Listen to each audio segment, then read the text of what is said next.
are back here on the GSMC Football Podcast. And for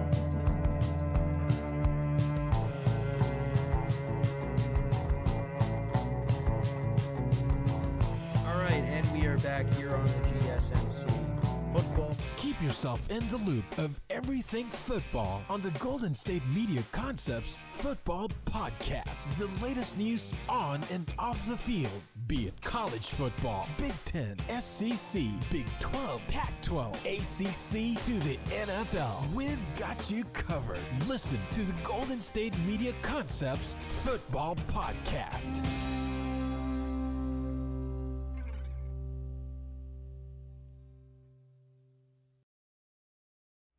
And welcome everybody to another edition of the GSMC Football Podcast, brought to you by the GSMC Sports Network. As always, I'm your host, Kenneth Grunfelder, and it's great to have you guys here on this Wednesday, December 4th.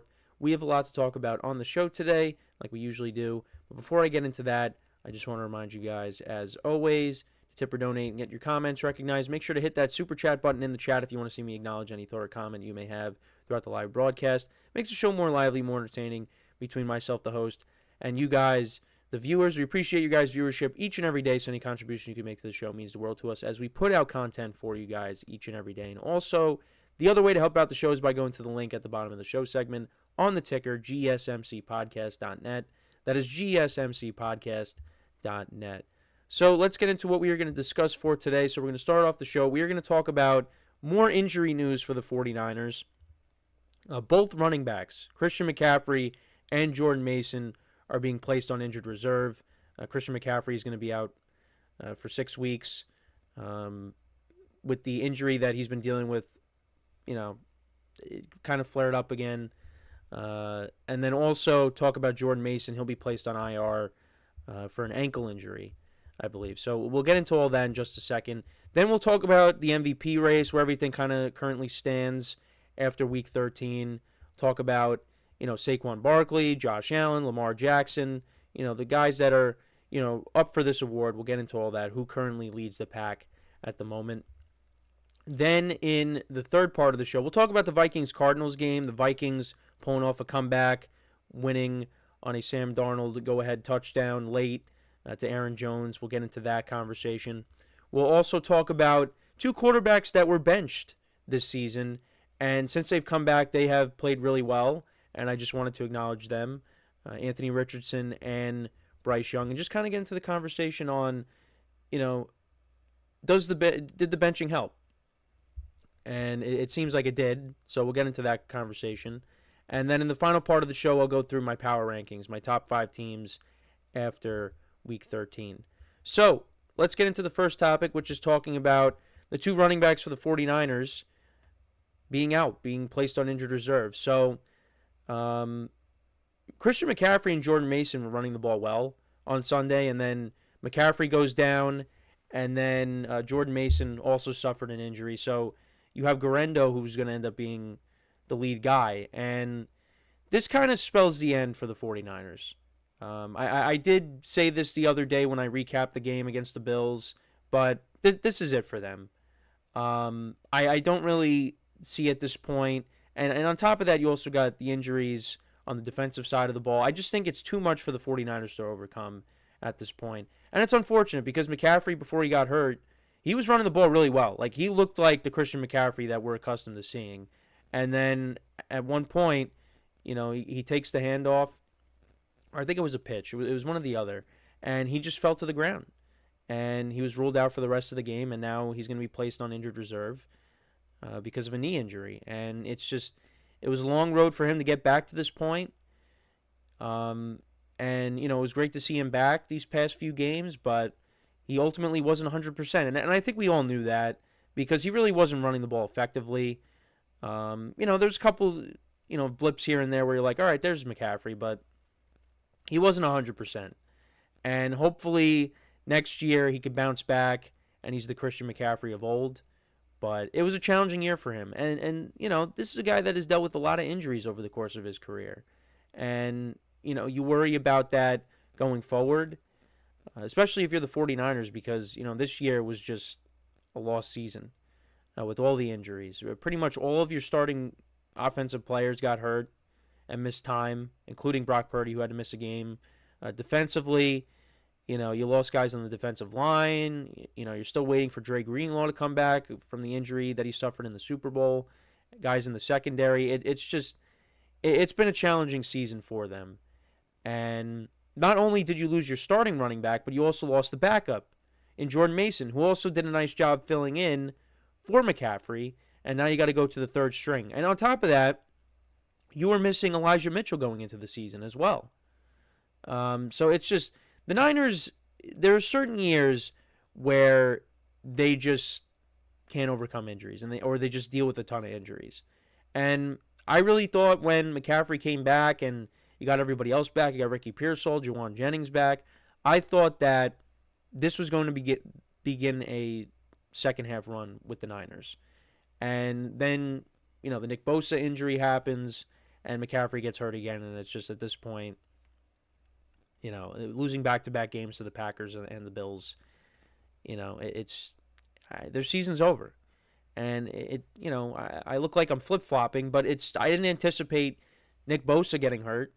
I guess, with McCaffrey it's a little bit different because he isn't playing at 100%, but I was, in my mind, I was thinking, all right, if everybody could stay healthy, this team could make a run and win their division and get into the playoffs. Because when they're healthy, they have the best roster in the NFC West.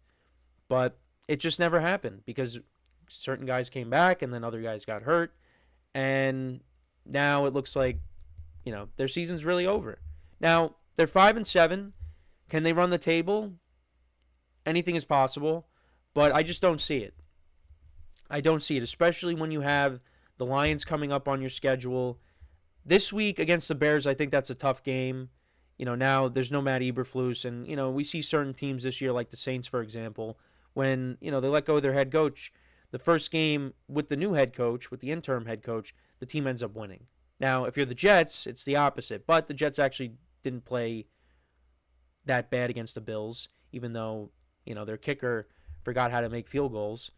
But, yeah, it's you do worry about that, but the Niners at some point have to win. So I think they should win on Sunday, even with the injuries. But, again, who knows? The Bears have a good defense. Caleb Williams has been playing better. Like I said, you got the Rams. Well, you also got the Rams coming up on the schedule. They're fighting for their playoff lives as well. That's a big Thursday night game coming up next week. Like I said, you got the Lions. You got the Cardinals again.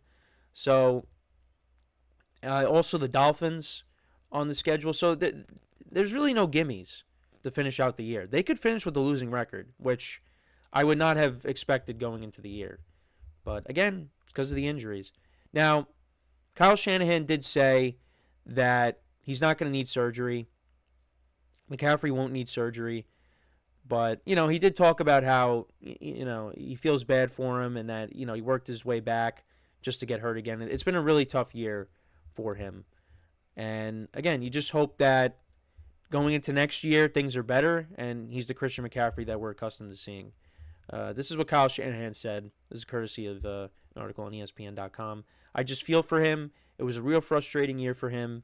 He worked his butt off to get back to this point, and I think he was really feeling good about to take off, which it did look like that because, the explosiveness was there. He almost had a touchdown run if he didn't get, tackled by his shoestrings, his shoelaces. He just had that real unfortunate injury last night. I know he's as crushed as anyone, but he'll get through this. He's a hell of a player, a hell of a person, an unbelievable 49er, and he'll be back stronger than ever next year to help us.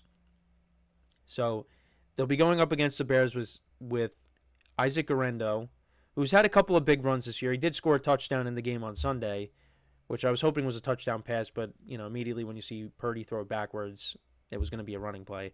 Either way, I would have lost my fantasy matchup, but I'm just throwing that in there. And they also elevated Patrick Taylor Jr. from the practice squad. So that's what he got. Actually, they did claim a Benaconda from the Jets, one of their running backs, because they put him on waivers. So, they're looking for help at that position. But, at least you would have had Jordan Mason. But now he's gone for the season. And he finishes the year with 789 rushing yards and 3 touchdowns through the first 12 games. And he's set to be a restricted free agent after the season. And McCaffrey is under contract. Next year, he's got a cap hit of $9.8 million for the 2025 season. So, Jordan Mason probably not coming back. I mean, maybe he does. But he did a nice job. A team will definitely pick him up because of what he was able to do this year early on. Because, he led the NFL in rushing at one point. And, now 49ers probably don't bring him back. And like I said, somebody will pick him up. But McCaffrey will be on the team next year. And, again, the 49ers, they got a lot of decisions to make because Brock Purdy, are you going to give him that big contract? And I know it's a tough conversation to have because I think Brock Purdy is a good player. I don't think he's a generational talent, but I do think that he is a solid quarterback. And I do think that, him and the 49ers maybe could work something out. But, I mean, if you got to give him a $60 million contract, I mean, then you got to say, thank you for, these past few years. Because I would not give him that contract. Now it's like, well, then what do you do? Because, this roster is getting older. And, many people, well, I don't know if many, but there are people out there that think the window is closed for them. Because of now the roster getting another year older, guys got hurt. I think if this team could bounce back next year and stay healthy, I think they're going to be right back in the same position that they were last year. It's just one of those years. You got to go in to the draft and, draft depth, of course. Get some better players, revamp the defense. I think there's, maybe some more players that you could add on that side of the ball. Offensively, I mean, you're just going to have to rely on guys being healthy. Deebo Samuel had a challenging year. Brandon Ayuk getting hurt. McCaffrey getting hurt. Ricky Pearsall with what happened with him. There's a lot that happened. And if they could stay healthy next year, I think they'll be one of the best. But, it's just one of those years. Now, there are some people having those conversations about Kyle Shanahan, and I think there are some people within the fan base and maybe just fans in general that think that he should lose his job.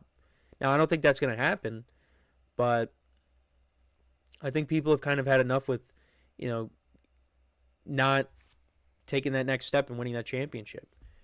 Now, the 49ers have been very successful with Kyle Shanahan, but they have not won that Super Bowl. And part of the reason for that is you just ran up against Patrick Mahomes and the Chiefs. But listen, they had a 10-point lead in both of those games. They could have very easily won those games, and they didn't. And people point to Kyle Shanahan as the reason why they haven't been able to get it done. And this year they're not going to get it done because I don't think they're making the playoffs right now. Unless they go on a run. But I thought they were going to go on a run with McCaffrey, and they're going to have to do it without him. And on top of that, you might have to do it without Nick Bosa. Because I don't know if he's going to be playing this week. So, let me know what you guys think, though, about the 49ers and their injury concerns. What do you think happens next year? Jordan Mason, like I said, looking at the article, he's going to become a free agent. So, we'll see if the Niners bring him back. I don't know if they will, but we'll see. And let's just hope that McCaffrey can come back stronger than ever next year. So, we're going to take our first break of the show now. When we come back, we'll talk about the MVP race, where it currently stands at the moment. So make sure to stick around, and we'll be right back here on the GSMC Football Podcast. I feel like I'm losing my mind. Is everybody in the world blind? Please, Lord, give me a sign, a sign. I feel like I'm losing my mind. Is everybody in the world blind? Please, Lord, give me a sign, a sign.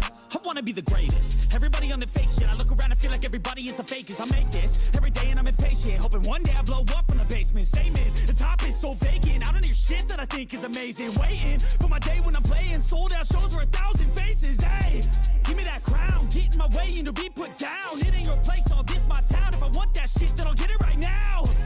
I'm losing it, the noose it fits, I'm losing shit, a stupid myth. You choose to live or choose to dip, you choose to fight or lose your grip and lose a gift. Oh. I feel like I'm losing my mind. Is everybody in the world blind? Please, Lord, give me a sign, a sign. I feel like I'm losing my mind. Is everybody in the world blind?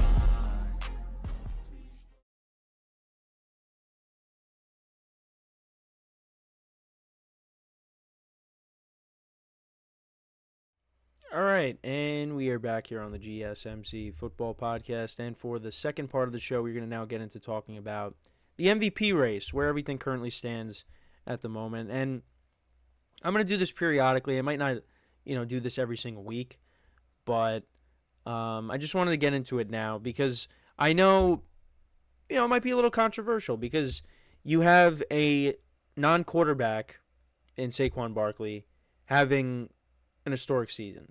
And he's on pace to, break the single season rushing record.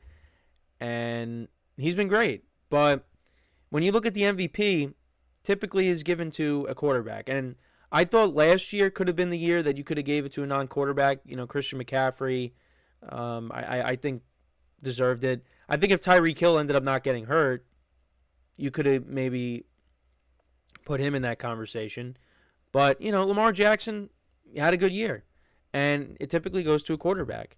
The last time that it wasn't given to a quarterback, it was Adrian Peterson, and that was over 10 years ago. So I think if Saquon Barkley does break the rushing record, and maybe Josh Allen, because right now, Josh Allen's in the lead, I would say. If Saquon Barkley breaks the rushing record and, Josh Allen and Lamar Jackson, don't have good games down the stretch here, which I don't think is going to happen. I think they're both going to perform well.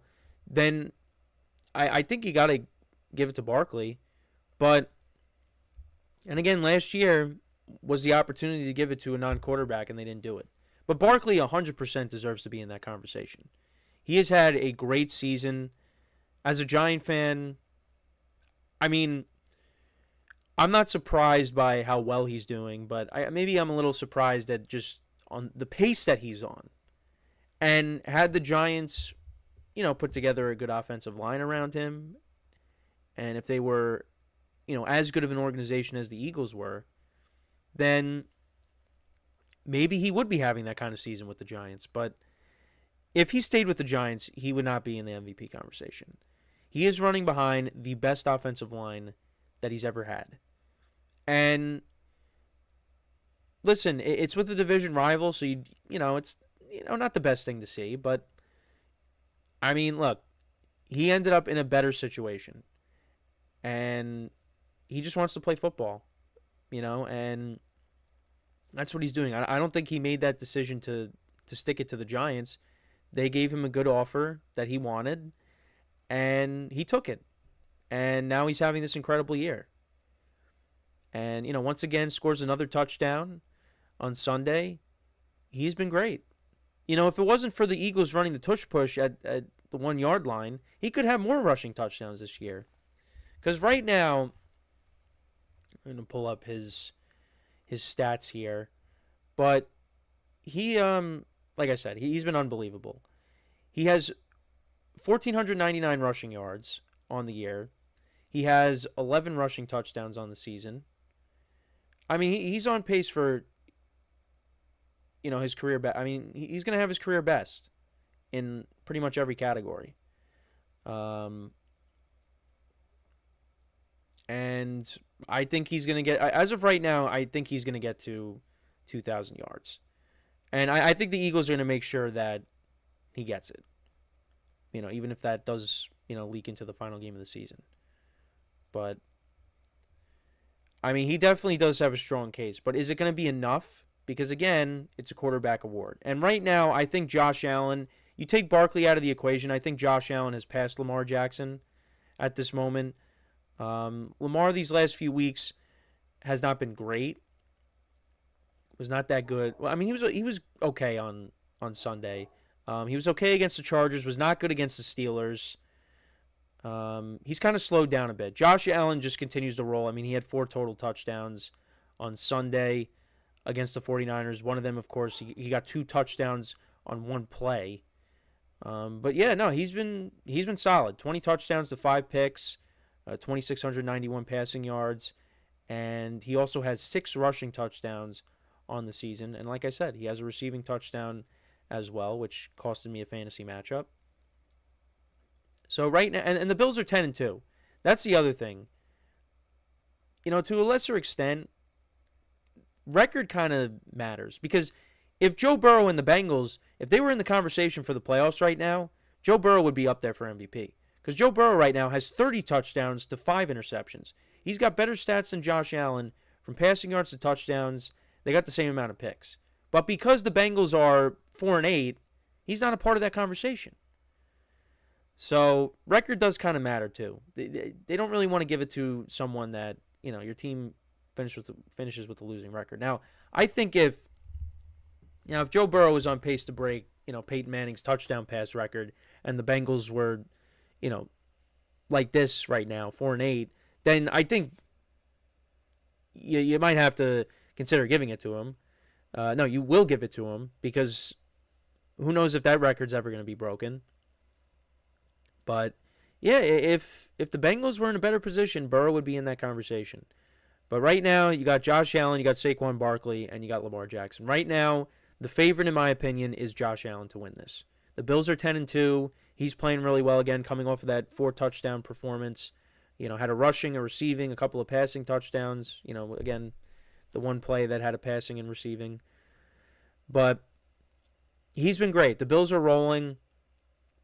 And I think ultimately he is going to, right now he's the favorite. Now we just got to see how the season finishes out, because, you know, then things could go in Barkley's favor, things can go into Lamar Jackson's favor, depending on, you know, how Josh Allen plays down the stretch. It's not over yet. You know, we're not done with this assessment yet. But yeah, it's going to be interesting to see what ends up happening. I like I said, I still think Josh Allen is I think Josh Allen is the favorite. So, you know, we'll see how it goes. But I don't really I mean, we'll see how it goes. I'm like so distracted right now because of my my dog barking. But anyways, yeah, I mean, to look and see how the Bills' schedule plays out the rest of the way. So they got the Rams this week. I can't wait for this Lions game. This Lions game in a couple weeks, well, next week, is going to be unbelievable. Now, they played each other. I did bring this up. They played each other on Thanksgiving a couple years ago, and that was a good game. This has the potential to be the game of the year. And the Lions are dealing with a ton of injuries right now. But you know, I mean, I got to see how the Bills play on the road. That's really what, you know, it comes down to. How are they going to be, and how are they going to be there? I don't really know. We'll see what happens. But because, you know, we saw them play against the Bills. We saw them play, we saw them play the Ravens on the road. We saw them play the Texans, and they kind of struggled. They play really well at home, the Bills. And, you know, that's my one thing with the Bills. If they have to go on the road and play these teams, I don't know if they're going to be able to win. You know, Kansas City right now is vulnerable, so I think the Bills could definitely beat them. I mean, the Bills, you know, could have beat them on the road in the playoffs. when you had that epic matchup a few years ago in the divisional round. So, it's we'll see how it goes. But I think if the Bills get home field advantage, they are in a great spot. But, if they have to go on the road, they got to play the Ravens on the road, or, if they got to play the Chiefs on the road, it's going to be tough. But, again, it's the playoffs. We'll see how it goes. I think if the Bills got to see the Ravens again and if they had to go play them on the road, maybe it plays out differently. But the other thing, too, is the Ravens, they might not even win the division. They might be a wild card team. The Ravens might have to go to the Bills. And then, you got the Steelers. I feel like anybody could beat the Steelers. I think the Steelers could beat anybody, but anybody could beat the Steelers. It's because, if Russell Wilson plays like he did on Sunday, that could be a problem. That could definitely be a problem for teams because the Steelers have a good defense, and the offense has really been kind of the weakness of the team the last few years. So, we'll see. We'll see what happens. But I think right now, like I said, Josh Allen's the favorite, and it's going to be back and forth the rest of the way between him, Saquon, Lamar Jackson, and it's unfortunate again for Joe Burrow because if Joe Burrow and the Bengals had a better record, he would be in that conversation. But he's not really going to be in that conversation. So we'll see what happens. But yeah, that's kind of how I see the MVP race right now. Let me know what you guys think, though, about the MVP race. Who do you think ultimately wins it? Again, Saquon makes a strong case. I think, right now, I would lean towards giving it to him because, I think, again, if this is a year to give it to a non-quarterback, it could be this year. But I said the same thing last year, and they gave it to Lamar Jackson, who did deserve it. I'm not saying he didn't. But, again, there was no quarterback last year that had a historic season. Lamar Jackson did have a good year, but it was not. I don't think people are going to remember it as one of the best. That's all I'm saying. I think when Christian McCaffrey, him scoring a touchdown every single week, and the season that he had, I think you could have gave it to him. And again, if Tyreek Hill didn't get hurt, you could have gave it to him as well. So, but again, there's still time. We'll see how the rest of the season plays out, but that's how I see it at the moment. So. We are going. Well, actually, before we go to break, just want to remind you guys once again to tip or donate and get your comments recognized. Make sure to hit that super chat button in the chat if you want to see me acknowledge any thought or comment that you may have throughout the live broadcast. It makes the show more lively, more entertaining between myself, the host, and you guys, the viewers. We appreciate your guys' viewership each and every day. So any contribution you can make to the show means the world to us as we put out content for you guys each and every day. And also, the other way to help out the show is by going to the link at the bottom of the show segment on the ticker, GSMCpodcast.net. That is GSMCpodcast.net. So when we come back from our next break, we will discuss the Vikings-Cardinals game from Sunday, the Vikings coming back late and winning a big game there. So we'll talk about that when we return. So with that being said, stick around, and we'll be right back here on the GSMC Football Podcast. Looking for your daily fix of sports talk without having to pay for it? GSMC Sports Network is available on YouTube. Just search GSMC Sports Network. Get your fix of daily sports talk shows on YouTube, absolutely free. NFL, college football, NBA, MLB, MMA, UFC, fantasy football, and so much more.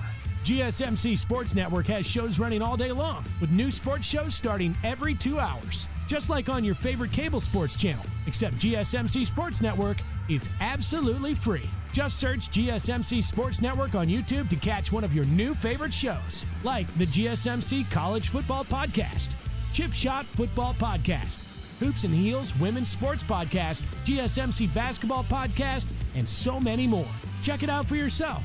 GSMC Sports Network, now available on YouTube absolutely free. Search GSMC Sports Network on YouTube right now.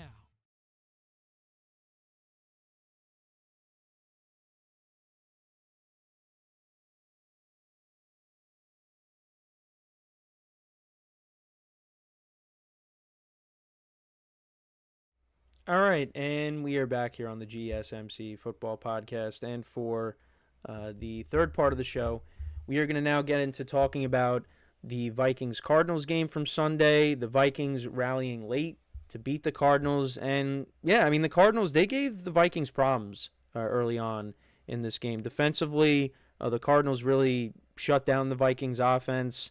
It looked like they'd pull off the upset. This would have been a big win for them, but, eventually Sam Darnold got into a rhythm, and, they were able to pull off the comeback. And they're 10-2 right now. I, to be honest, didn't expect them. I mean, I had them at 6 wins, but because I didn't know how the quarterback position was going to play out for them. And, so, looking at this game, though, like I said, Cardinals did a great job at shutting down that Vikings offense. And, like I said, the Vikings, they pulled off the comeback late. So to kind of go through it, at one point the game was, I think it was like 18-6 or 19-6. But yeah, so the Cardinals, they scored on their first possession. They kicked a field goal. The Vikings scored on their first possession. They also kicked a field goal, so they matched points.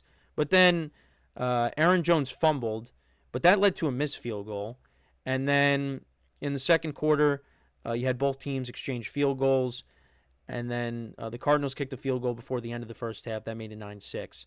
And then the Vikings missed a field goal. The Cardinals kicked another one. That made it 12-6. And then it was 19-6. Kyler Murray completed a 15-yard touchdown pass to Marvin Harrison.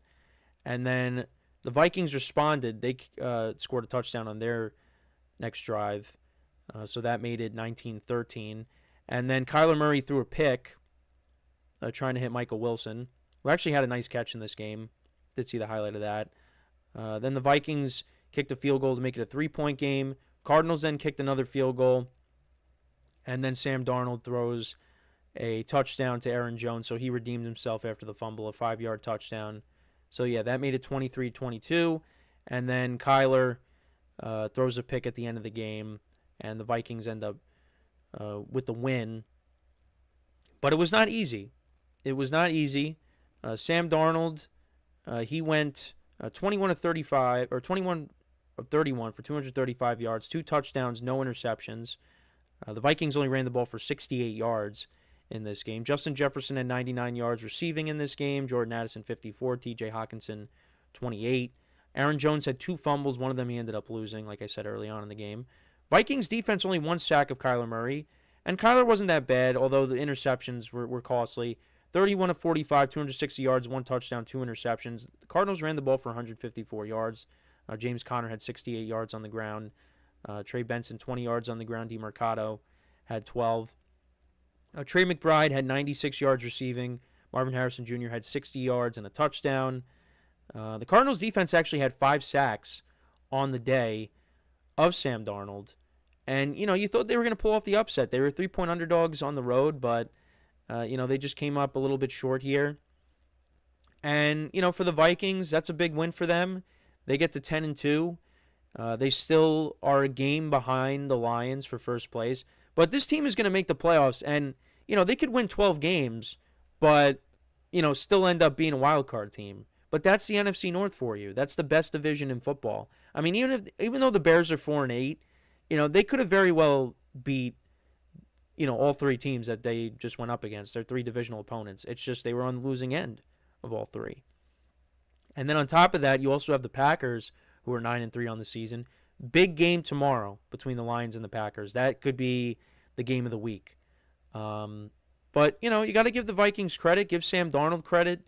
He's put together a nice season. He's just under 3,000 yards passing. He's got 23 touchdowns to 10 picks. There's been a couple of games where, he hasn't played well, but overall he's put together a nice season. And he's in for a payday, a decent payday, when he hits the free agent market. I don't know if you got J.J. McCarthy coming back next year for the Vikings, so, that's their guy. But there's going to be a team out there that could use Sam Darnold. Now, the thing is, he ends up leaving Minnesota. He goes somewhere else where the situation's not as good, and he might not be as effective. This is one of the best landing spots he could have had for himself. Last year he was with the Niners, and then this year he ends up, taking on the starting quarterback job, and he's done well. But that's because the Vikings have a good system. They got good personnel around him. Now if he goes to a team where the personnel's not as good, he's not going to be as good. We'll see, but we got to see where he ends up. But that's just how I look at it. But listen, they're not out of it in the division race. They're a game behind the Lions. They still have another chance to avenge that loss that they had earlier in the season where, they were up 10-0 and, it went back and forth a little bit. And the Lions, they were able to win it at the end with the Jake Bates field goal. But look, the Lions are vulnerable right now with the injuries, especially on the defensive side of the ball. But they're still a very good team. Of course, they're the best team in the NFC right now. And it's going to be tough to beat them because you have to go and beat them. The Packers, same thing tomorrow. They got to go to Detroit and try to beat them and try to, even that season series. So we'll see how it goes. But for the Cardinals, though, they were looking good. And then, you lose to the Seahawks last week, ugly game. And then, you have a game where you probably could have won or should have won, and you ended up letting that slip away.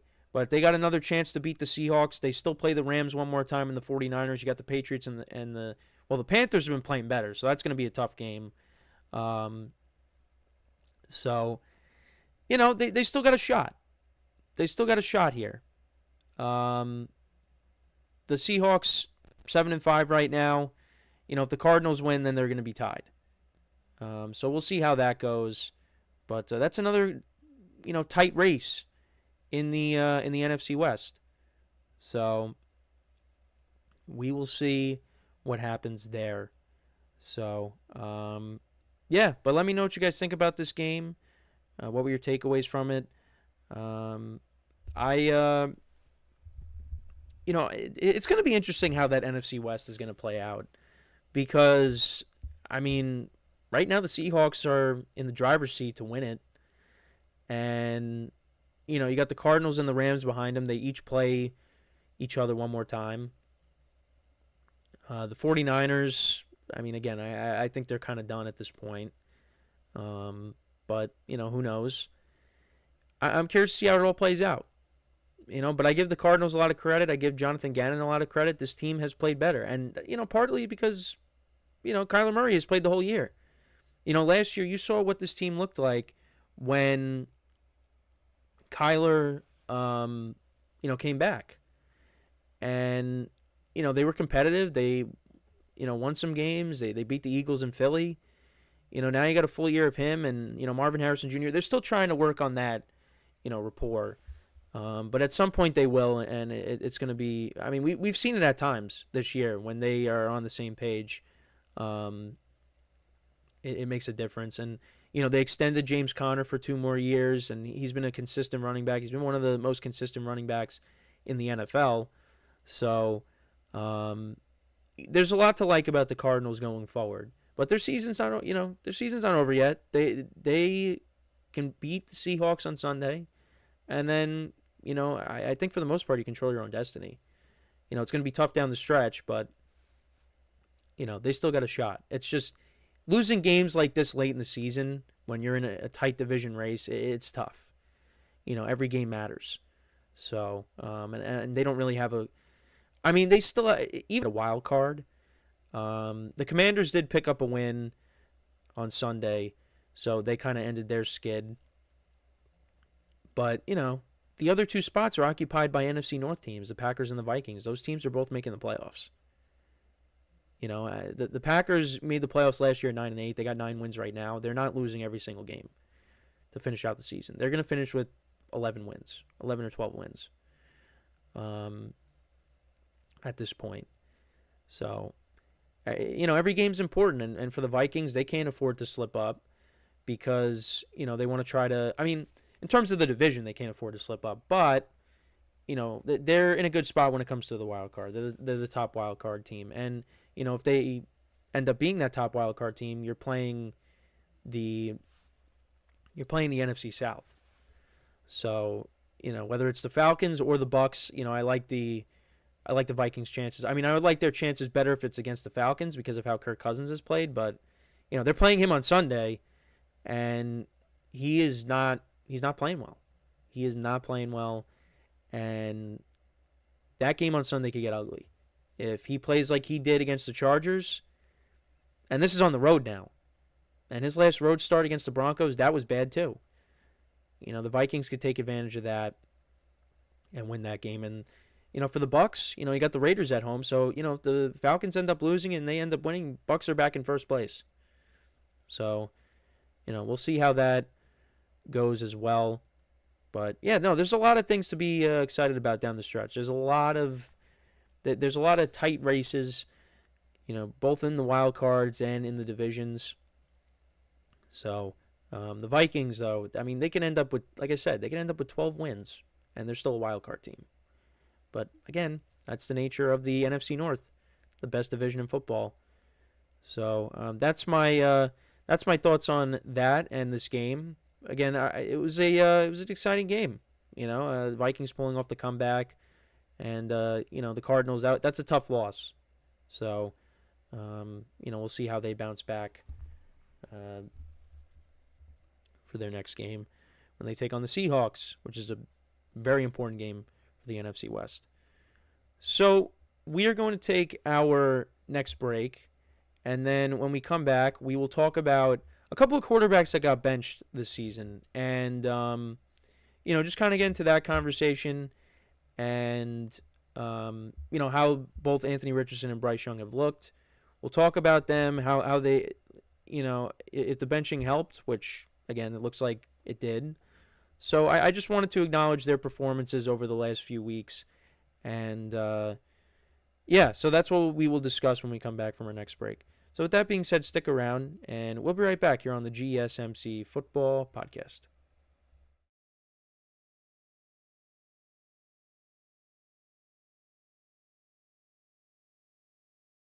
For the best and latest podcasts available anywhere, go to the podcast app on your cell phone and type in GSMC to access free content-rich podcasts on health and wellness, book reviews, sports, entertainment, relationships, social media, movies, technology, finance, and even weird news. Subscribe and download the GSMC Podcast Network's family of shows, available everywhere podcasts are found.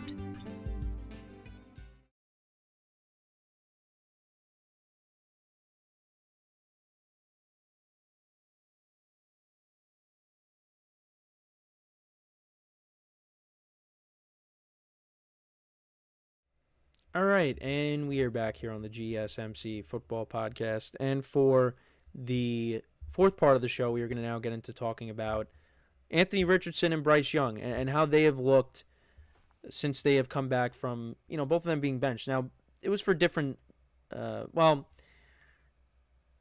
of similar things, of course, the level of play, but also just obviously them being on different teams and how the situations played out.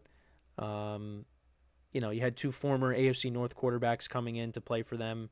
Both teams were looking for a spark, but I'm only saying they're different because one of the main reasons why Anthony Richardson got benched is because he tapped out of the game against the Texans. But you have both quarterbacks, being benched because their level of play was not good.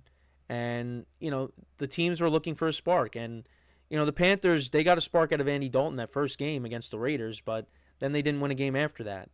And the Colts were looking for a spark out of Joe Flacco, but, he didn't really provide that spark for them. They ended up losing, against the Vikings and the Bills. But then Anthony Richardson came back in, and, they did lose that game to the Lions, but, they pulled off that comeback win against the Jets. And then the game at the end against the Patriots, you score the touchdown and then you go for two and you get it. Again, might not be the best level of competition to go up against the Jets and the Patriots, but still, how Anthony Richardson has looked, at the beginning of the year to now, I mean, he's getting better. He's getting better. So this is kind of how he's looked between the start of the season to now. So he completed only 44% of his passes with 4 touchdowns and 7 picks in his first 6 starts. But now he's improved to now 52.4% of his passes he's completing, with 3 touchdowns and 2 picks.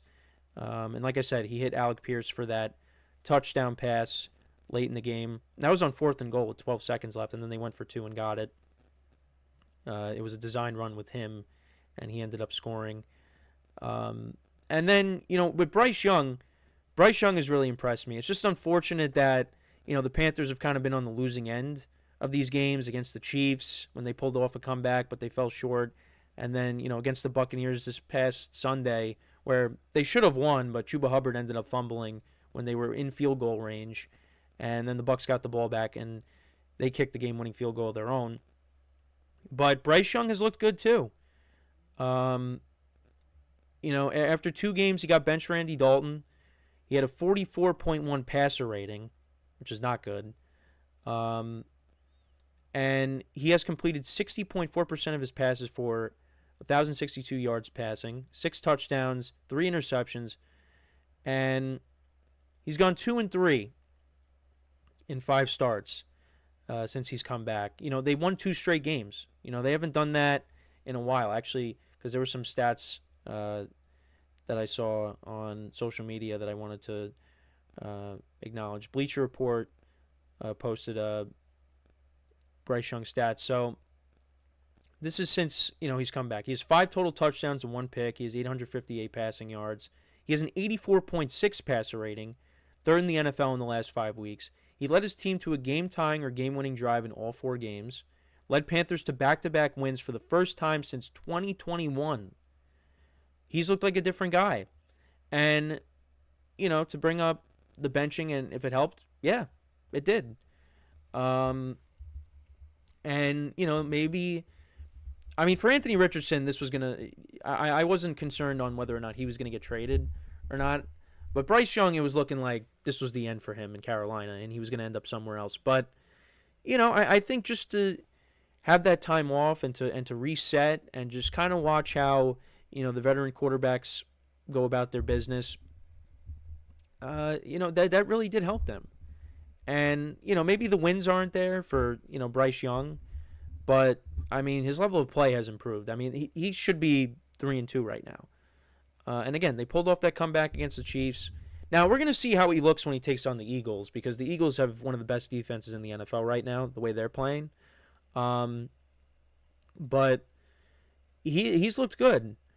And, Dave Canales, we saw what he did last year with Baker Mayfield in Tampa. It took a little bit of time, I guess, to kind of get things going with Bryce Young, because the first 2 games, it looked like the Panthers team from last year. Then you put in Andy Dalton. Bryce Young sat for a little bit. Then he came in and came back in, and now he looks good. So, we'll see how, the rest of the season plays out. But Bryce Young definitely has earned more playing time, and I'm happy for him. I am, because it's just been a tough situation for him. He was the number 1 overall pick last year and did not have a good year. And then this year got off to a rough start, but he's rebounded. And, he's got a nice connection with Adam Thielen. It's good to have a veteran presence there. I think I brought that up the other day. They're starting to get some guys back. You also got Jonathan Brooks, the rookie running back. So you got, a pair of good running backs between Chuba Hubbard and Brooks, hopefully. So, yeah, no, I like the direction, that he's heading in. And Anthony Richardson too. The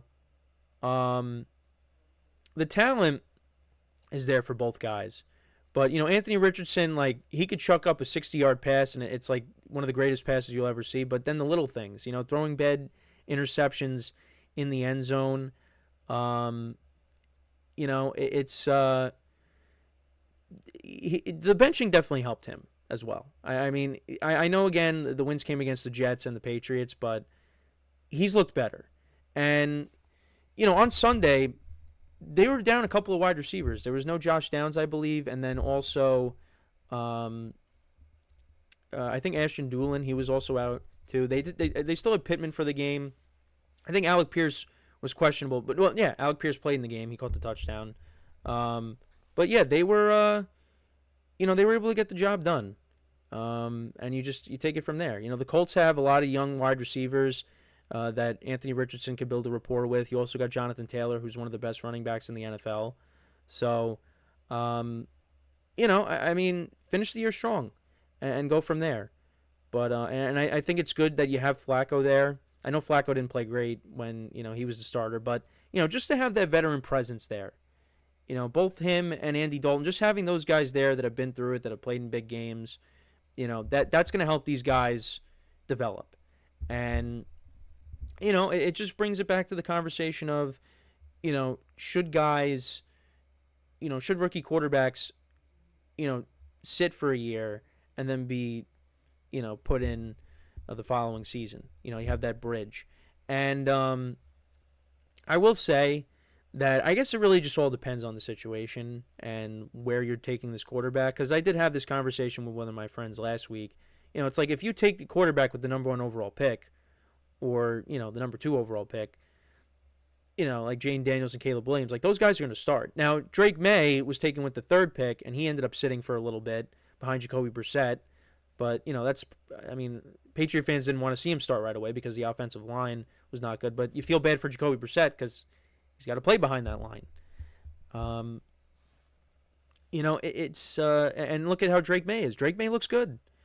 This rookie draft class, now obviously we're talking about guys from last year, but this year's rookie draft class, this has the potential to be one of the best. But we got to obviously see how next year goes and so on and so forth. But it really all depends on, I guess, the prospect. Because look at Patrick Mahomes. Patrick Mahomes sat for a year. Aaron Rodgers sat for quite some time. He was taken towards the end of the first round. Mahomes was taken, I think, 10th. It really all depends. Because, the Bears going into the year, they announced that Caleb Williams was going to be the starter well before the season even started, which we knew was going to happen. The Bears weren't going to go into the season where they were going to sit him and start Tyson Bagent. That wasn't going to happen. So, it really just all depends. Some of these guys just aren't ready to start day one.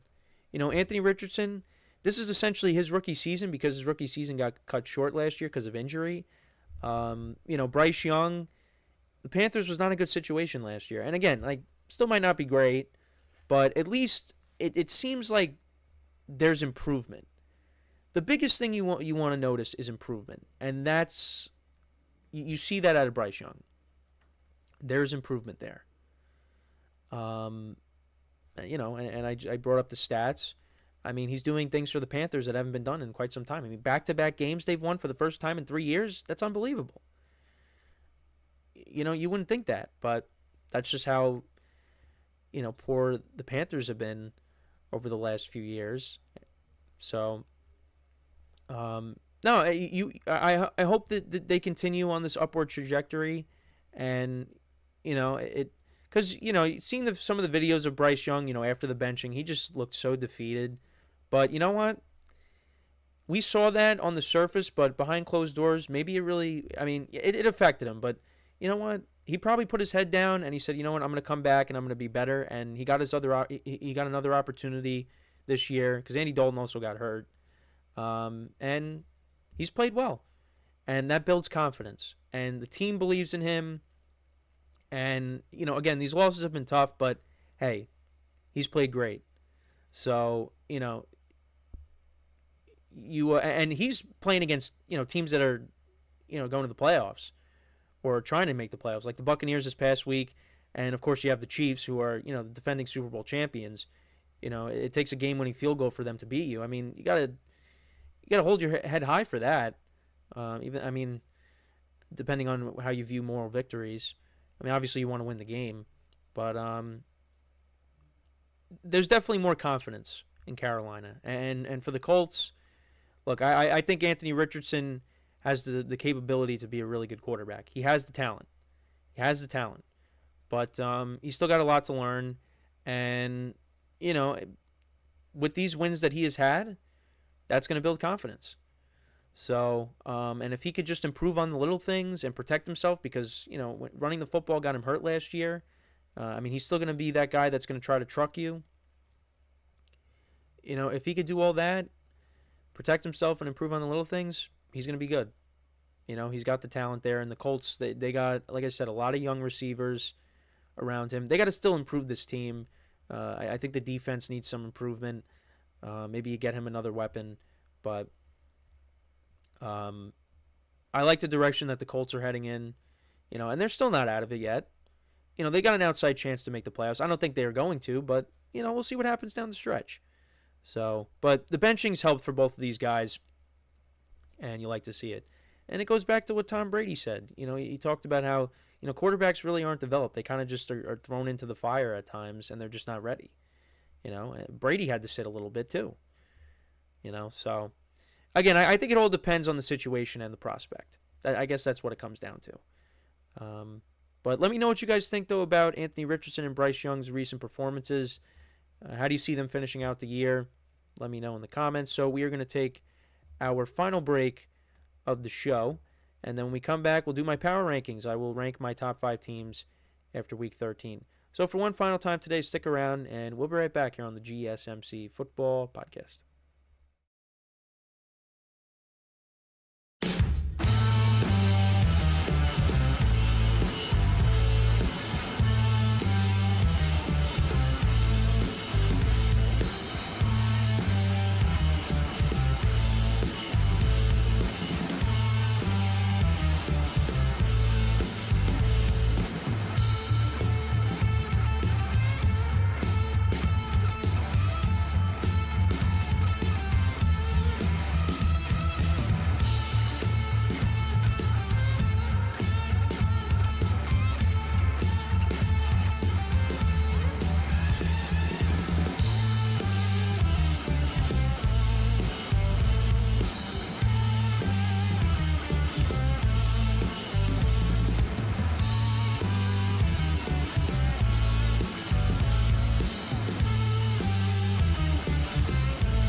All right, and we are back here on the GSMC Football Podcast, and for the final part of the show, we're going to now get into ranking my top 5 teams after Week 13 in the NFL. So let's get into that. It's an interesting list. It's definitely a little bit different. There's a team that is not on there for the first time pretty much all year since I've been doing the rankings. So let's get into it. So at number 5, we have the Pittsburgh Steelers. What an offensive showing by them on Sunday. Now, you're going to sit there and roll your eyes and be like, well, look at the defense they went up against. I understand that, but again, I think I did not expect 44 points. Now, they didn't score all those points. He had a defensive touchdown, but still. I mean, Russell Wilson had over 400 yards passing. The running game was working. Pat Freiermuth had a touchdown, George Pickens, Calvin Austin. The Steelers' offense looked really good. Now, they got torched by Joe Burrow, but, the Bengals have one of the worst defenses in the NFL, but they have one of the best offenses in the NFL. So, and the Steelers have had problems with the Bengals in the past. But the last 2 meetings, the last 3 meetings, the Steelers have won all of them. Now, that last year was because Joe Burrow was hurt, but you know what? Give them credit. The Steelers, have kind of owned the Bengals recently. And they get another opportunity to take on the Browns on Sunday. And, you hope that, for their sake, you hope that Jameis Winston doesn't throw for 500 yards, although I'm kind of hoping for that because I'm starting him this week after not starting him this past week in my main league. And that would have made all the difference. But anyways, I got to stop bringing up my fantasy stuff because it's just, it triggers me. It really does. It was a rough week in fantasy, and I just can't help but constantly bring it up. But anyways, back to the Steelers, though. Look, again, give Mike Tomlin credit because a lot of people were scratching their head over the switch at quarterback with, taking out Justin Fields and putting in Russell Wilson, and Russell Wilson's looked good. He has, and he's thrown some good passes. He's had a couple of nice touchdown passes to Calvin Austin. The moon ball at times has worked. He's doing well with Pickens. I mean, getting Freiermuth involved. I think that's one thing that you want to see more of, because Pat Freiermuth's kind of been quiet, but he's started to get it going these last couple of weeks, and he's a big part of their offense. So you want to get him more involved. I'd like to see Mike Williams more involved too, because other than that touchdown pass from Wilson to Mike Williams against the Commanders, he hasn't really been a factor. So, I'd like to see him more involved. But, I mean, the defense, you don't want to see the defense give up that many points. But, hey, they won the game. TJ Watt, forced some fumbles in the game. They got to Joe Burrow. They're a problem, the Steelers. They are. And right now, they are in a good position to win this division, which I did not think was going to happen going into the season. I thought they were finishing in last place with the winning record, but I did not think that they would be like this at week 14 now we're in, and they're leading the division. But that's where we're at. Steelers are at 5, and let's go to number 4, and that is the Kansas City Chiefs. That's right. I put them down to number 4. And they still only have one loss. I get it. But this was another game against the Raiders where, they could have lost that. Now, they ended up winning, but, the offense still doesn't look great. Now, again, they got Pacheco back, and he had that big run at one point during the game, but they still don't look right to me. Aiden O'Connell threw for over 300 yards in this game against them. They could have lost, but they got the win. I think we got to wait and see. And I've heard people say it, on some of the sports shows, that they're a postseason team. They're waiting till the playoffs, and then they're going to turn it up a notch. And you might be right. Maybe that's what it is. But one thing that people have talked about is the offensive line, that it's not a strength right now. And I brought this up this week. We saw what happened in the Super Bowl against the Buccaneers. When Mahomes did not have time to throw, he was running for his life the entire game. His play where he was throwing in the air on his side to, I think it was Darrell Williams, that made the top 100 plays. And it was an incompletion. Just because of the simple fact that he was able to get the throw off. That was a top 100 play. Which I don't think it should have been, because, obviously if it was caught, that would have been number 1 that season. But yeah, it's just that's something you got to worry about, is the offensive line. But you got basically the weapons that you need. Obviously they could be better, but pretty much everyone that could come back this season is back. You got Pacheco and Kareem Hunt. That's a nice duo you got there. Juju Smith-Schuster is back. DeAndre Hopkins has made good plays for them, although he did have that one drop during the game. Had a couple of drops, actually. But you know what? That was a good trade for them. Travis Kelce, of course, is always a threat, although people think he's washed. Which, he's probably not as good as he was a few years ago, but I still think, he's still got gas left in the tank. Noah Gray's actually been making plays for them. So, he's also a threat.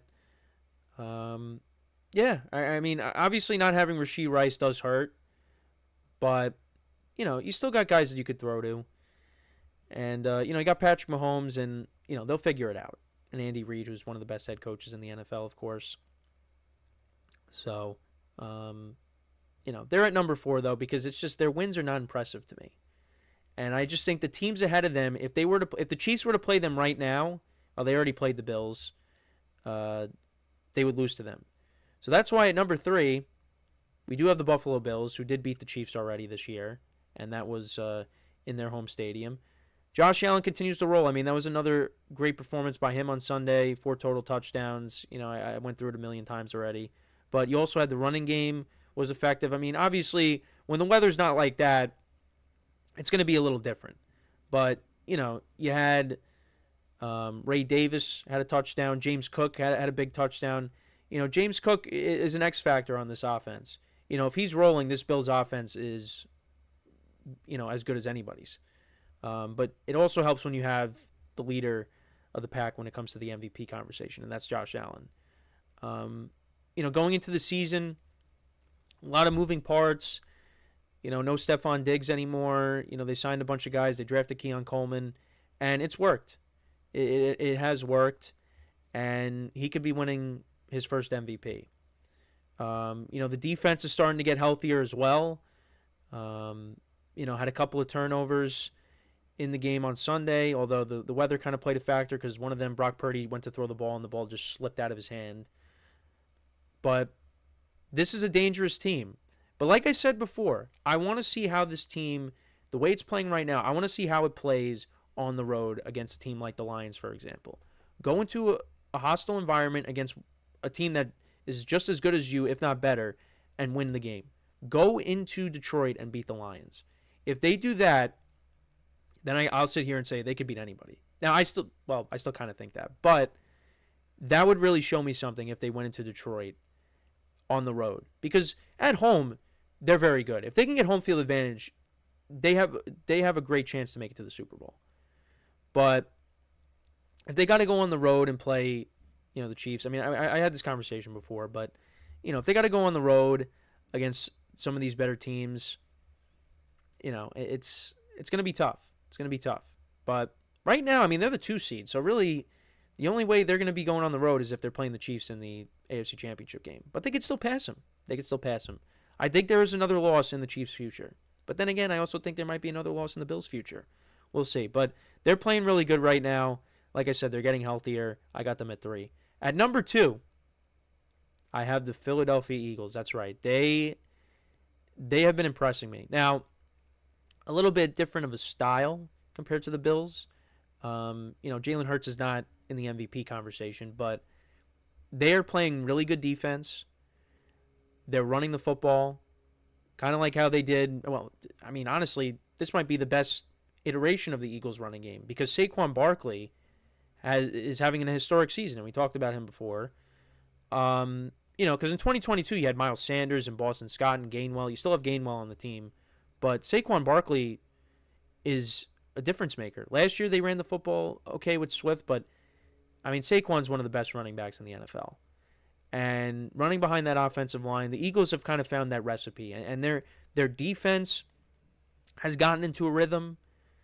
They're a really good team. That win against the Ravens was very impressive because the Ravens have a high-powered offense, and that was in Baltimore. That was on the road. They were trailing in the game, and it didn't faze them.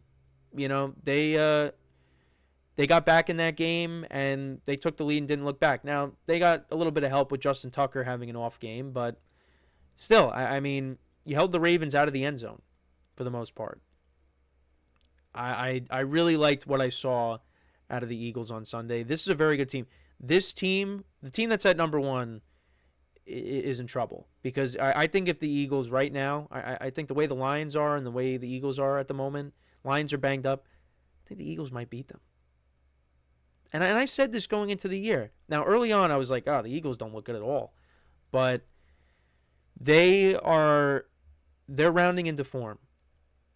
I have my concerns still. I mean, every team there's a concern, but this team is going to be a problem. It is.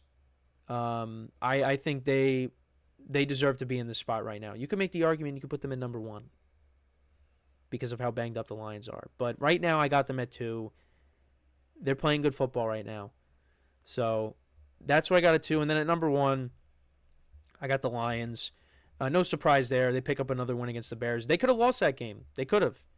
The Bears had the opportunity to come back and maybe force it into overtime, but of course they mishandled the clock at the end. But the Lions, they pick up another win.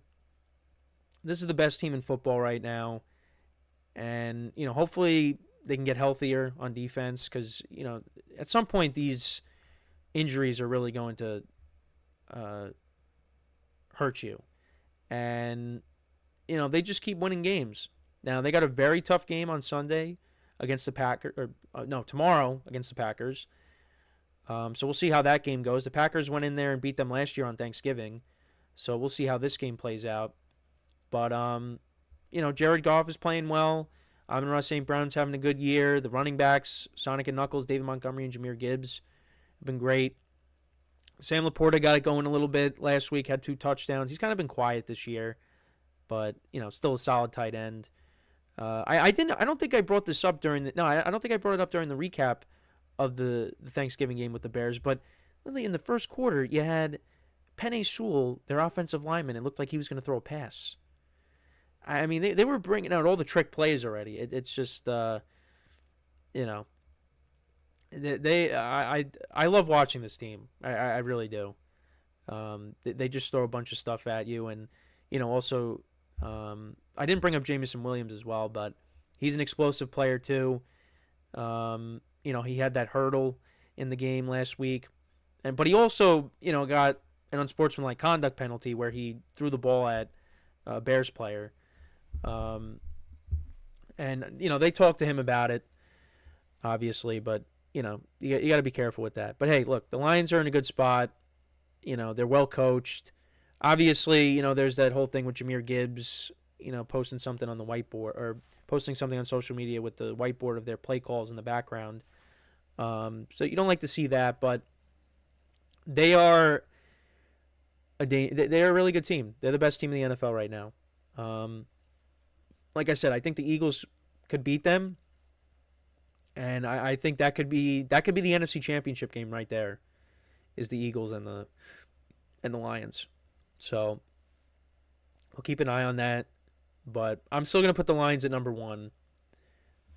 And, we'll see what happens tomorrow when they take on the Packers. But let me know what you guys think about these rankings. To run through them, we got the Steelers at 5, Chiefs at 4, Bills at 3, Eagles at 2, and then at 1 I have the Lions. Now the Packers and the Vikings are, in the 6 to 7 range right now, and also the Ravens as well. You got them too.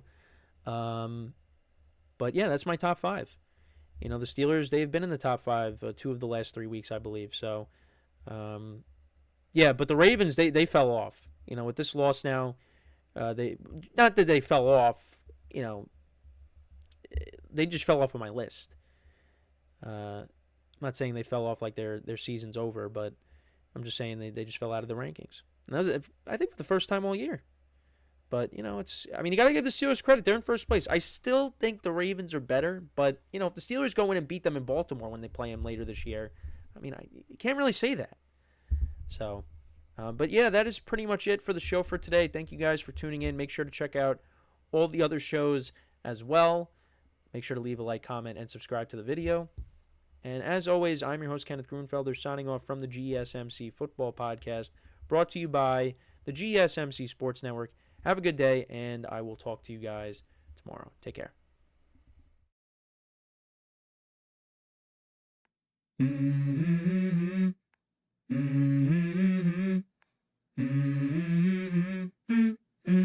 Let's go. I wake up to a little bit of drool on my pillow, feel like it's gonna be a bad day. Yeah, I'm tired of shit, and the coffee ain't hit yet.